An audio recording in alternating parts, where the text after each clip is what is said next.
Olá, meus amigos e irmãos em Cristo Jesus. Sou o pastor José Carlos e queremos dar início a uma série de reflexões dentro do Evangelho de Marcos. Quero, pois, convidar você a me acompanhar nessa jornada. Vamos, então, iniciar lendo o primeiro versículo do primeiro capítulo deste Evangelho. E a palavra de Deus diz assim: princípio do Evangelho de Jesus Cristo, Filho de Deus. Que Deus abençoe a sua palavra. Ainda que o seu nome não apareça, a tradição cristã tem atribuído a autoria deste Evangelho a João Marcos, o qual teria um parentesco com Barnabé, sendo que Barnabé foi um grande companheiro de viagens missionárias do apóstolo Paulo. Este evangelho, também segundo os estudiosos, teria sido ditado por Pedro apóstolo, de quem Marcos teria sido discípulo, sendo ele escrito entre os anos 65 e 70 da era cristã, antes da destruição de Jerusalém pelas tropas romanas comandadas pelo general Tito. Há um consenso entre os comentaristas bíblicos de que este evangelho serviu de base para a produção dos evangelhos de Mateus e de Lucas. O evangelho de Marcos, no entanto, diferentemente dos de Mateus e Lucas, não aborda as genealogias nem o nascimento e a primeira infância de Jesus. No desenrolar do nosso estudo, você vai perceber que logo ele começa com o batismo do Senhor Jesus, sua tentação e o desenrolar do seu ministério ao longo do mesmo.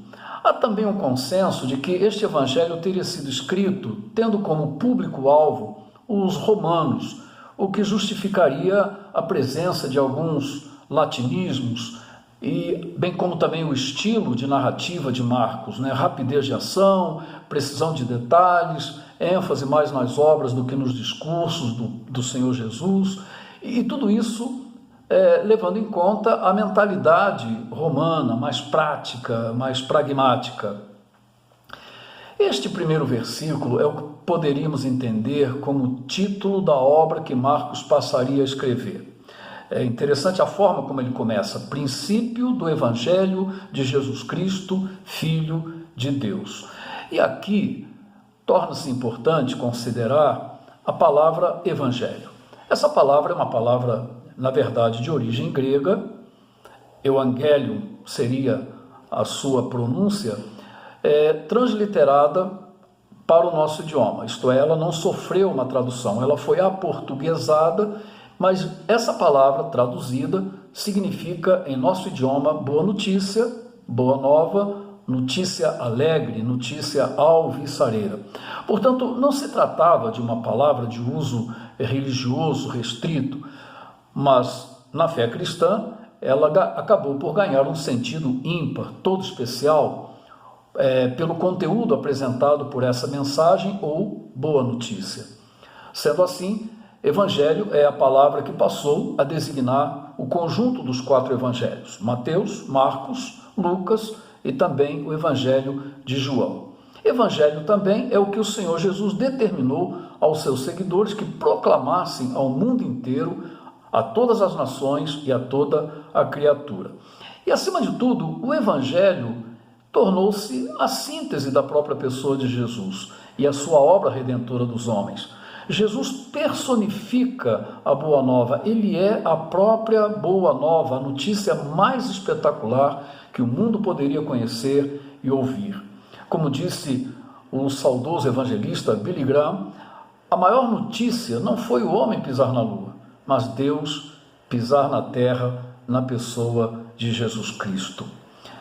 Com absoluta certeza, num tempo como este, em que predominam as más notícias, numa época como esta que vivemos, uma época fora do comum, uma experiência inédita para a nossa geração com essa pandemia do coronavírus, num tempo como este em que a imprensa, com poucas exceções, entende que só vale a pena transmitir péssimas notícias, pois, segundo eles, notícias boas não vendem, com certeza o Evangelho de Jesus Cristo, esta boa notícia, torna-se a maior necessidade do ser humano nestes tempos difíceis em que vivemos. Como já antecipamos, Jesus é a essência da mensagem que constitui o Evangelho. Ele é a mensagem encarnada. Jesus é o centro da mensagem, ele é o centro do Evangelho. Por isso, o apóstolo Paulo vai afirmar em Romanos, na sua carta aos Romanos, no capítulo 1, verso 16, que o Evangelho é o poder de Deus para a salvação de todo aquele que crê.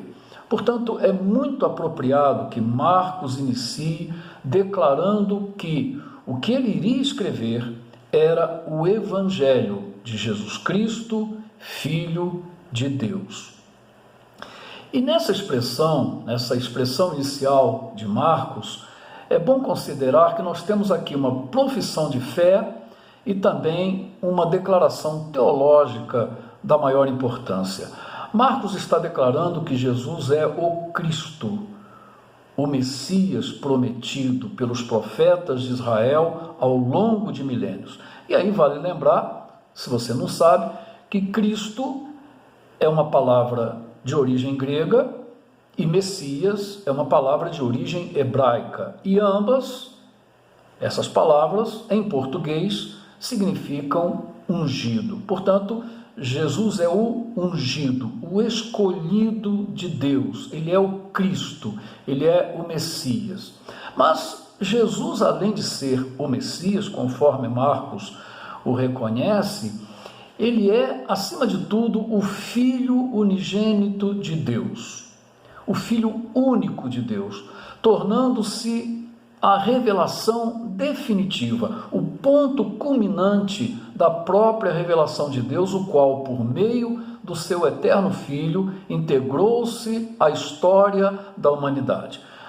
Jesus é a expressão máxima da divindade. Isso tudo ainda será amplamente discutido ao longo da nossa jornada. Torna-se, pois, muito claro que Marcos vai demonstrar, é o que nós veremos, progressivamente ao longo do seu evangelho, o caráter messiânico e divino do Senhor Jesus Cristo. Nós podemos mesmo afirmar que esse é o tema central deste evangelho. Diante dessas primeiras considerações, eu já gostaria de perguntar a você: quem é Jesus, afinal de contas, para você? Como você o enxerga? Qual o conceito que você tem a respeito dele? Eu pergunto isso porque há muitos conceitos por aí, sempre houve isso, a respeito de Jesus. Uns pensam que ele foi um grande mestre, outros acham que ele foi um grande profeta, o fundador de uma religião, entre outras tantas, alguém que nos deu um grande exemplo no sofrimento, na sua forma, na sua resignação. Mas quem é Jesus para você?